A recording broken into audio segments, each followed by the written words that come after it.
बिहार के उप मुख्यमंत्री तेजस्वी यादव के हाथों पार्टी की सदस्यता ग्रहण कर रहे और टोपी पहन रहे ये हैं तमिलनाडु राज्य के पूर्व डीजीपी वेलफेयर करुणा सागर। रविवार को इन्होंने राजद की सदस्यता ग्रहण कर ली और इस मौके पर रविवार को एक समारोह का आयोजन किया गया था, जिसमें पूर्व डीजीपी करुणा सागर ने आरजेडी और लालू यादव के प्रति अपनी श्रद्धा का पूरा बखान किया। पार्टी की सदस्यता ग्रहण करने से पहले उन्होंने लालू यादव से मुलाकात भी की थी। अब इस पार्टी की सदस्यता ग्रहण करने और राजनीतिक क्षेत्र में आने को लेकर के मैं क्यों बता रहा हूं, इस परिप्रेक्ष्य को समझिए। असल राजद में उनके शामिल होने के बाद से ये चर्चा जोर पकड़ने लगी है कि जिस समय मनीष कश्यप का और तमिलनाडु का प्रकरण हुआ, उस समय ये तमिलनाडु के डीजीपी वेलफेयर थे और मजदूरों के प्रताड़ना संबंधी मामले को यही डील कर रहे थे। मीडिया से सारी जानकारी यही शेयर कर रहे थे और जो बिहार सरकार के पक्ष को या तमिलनाडु सरकार के पक्ष को मजबूती से रख रहे थे वो डीजीपी करुणा सागर ही थे। अब लोगों के बीच ये चर्चा हो रही है कि क्या बिहार सरकार खासकर आरजेडी के पक्ष को मजबूती से तमिलनाडु प्रकरण में रखने के लिए, क्योंकि मनीष कश्यप ने जिस तरह से उप मुख्यमंत्री तेजस्वी यादव को टारगेट किया था और उसके बाद से कार्रवाई तेज हो गई थी। अब जब अपने सेवानिवृत्ति के बाद सीधे करुणा सागर ने आरजेडी का दामन थाम लिया है, तो लोगों को ये कहते बन रहा है कि आखिर तमिलनाडु प्रकरण में मनीष कश्यप के मामले में करुणा सागर की भूमिका क्या रही है। लोगों में ये चर्चा है कि बिना पूर्व के संबंधों के कोई डीजीपी स्तर का अधिकारी अचानक से किसी पार्टी की सदस्यता ग्रहण करके सियासत में नहीं कूद सकता है जब तक पहले से उनके संबंध उस स्तर के न रहे हों। इसको लेकर के अब तरह तरह की बातें चल रही हैं। आपको मालूम है कि तमिलनाडु प्रकरण में बिहार में इकोनॉमिक ऑफेंस यूनिट ने मनीष कश्यप पे 4 केस, जबकि इससे कई ज़्यादा केस तमिलनाडु में दर्ज हुए और तमिलनाडु में वहां की सरकार ने मनीष कश्यप पर एनएसए भी लगाया, जो अब तक मदुरई जेल में मनीष कश्यप बंद है और इस मामले की सुनवाई सुप्रीम कोर्ट में चल रही है।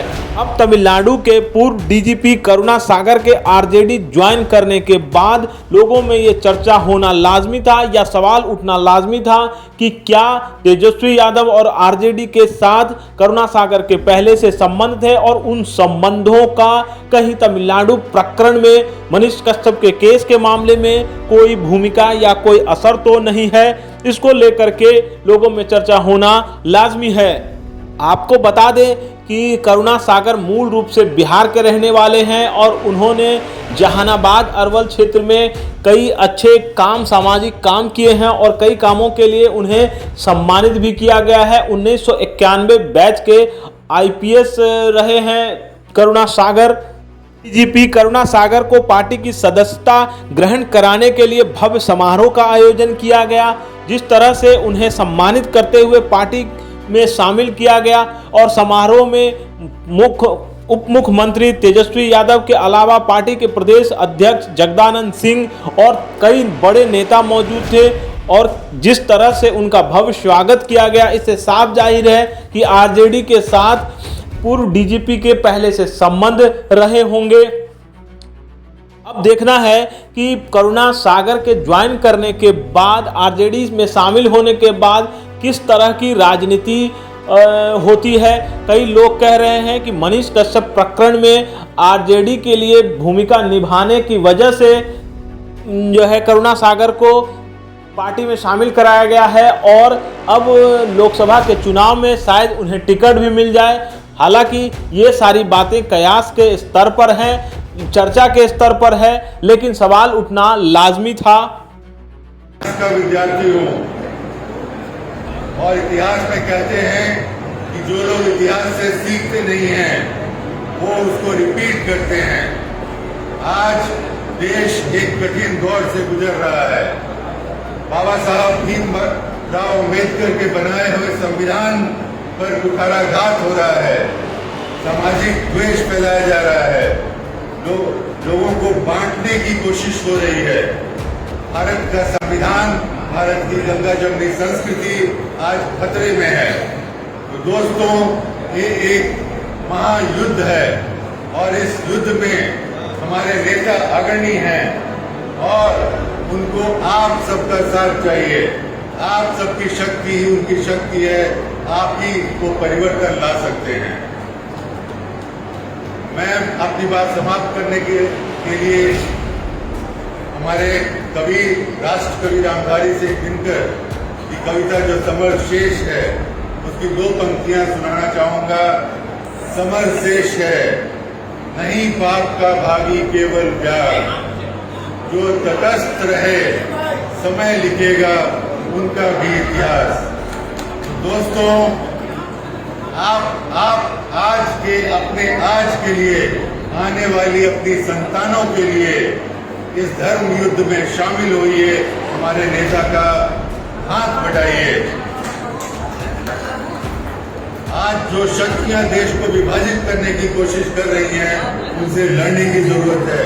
नहीं तो आपकी आने वाली संतान, आपकी आने वाली पीढ़ी आपसे सवाल करेगी कि जब देश में इस तरह का अत्याचार हो रहा था तब आपकी भूमिका क्या थी, आपने क्या किया। आप शर्म से मुंह झुका लेंगे। तो दोस्तों, ये लड़ने का समय है और अपने नेता का हाथ मजबूत करने का समय है। अपने संतानों के सामने मुंह अपना सर खड़ा रख के जीने का समय है। तो मैं एक बार इस अपार भीड़ को पुनः धन्यवाद देता हूं कि वो लोग इस कार्यक्रम में सम्मिलित हुए और इस कार्यक्रम के पहले मुझे कई नेताओं से मार्गदर्शन मिला। मैं उनका भी आभारी हूं और सबसे बड़ा मेरा आभार तो हमारे युवा हृदय सम्राट तेजस्वी यादव जी का है, जिन्होंने मुझे इस लायक समझा कि इस राजद परिवार में सम्मिलित हुआ और ऐसी आवाज निकले यहाँ से इस भीड़ से कि वो दिल्ली के बैठे हुए नेताओं तक वो गूंज चले। ये लड़ाई आप लड़ेंगे कि नहीं लड़ेंगे? और जोर से बोलिए, लड़ेंगे कि नहीं लड़ेंगे? हमारे नेता का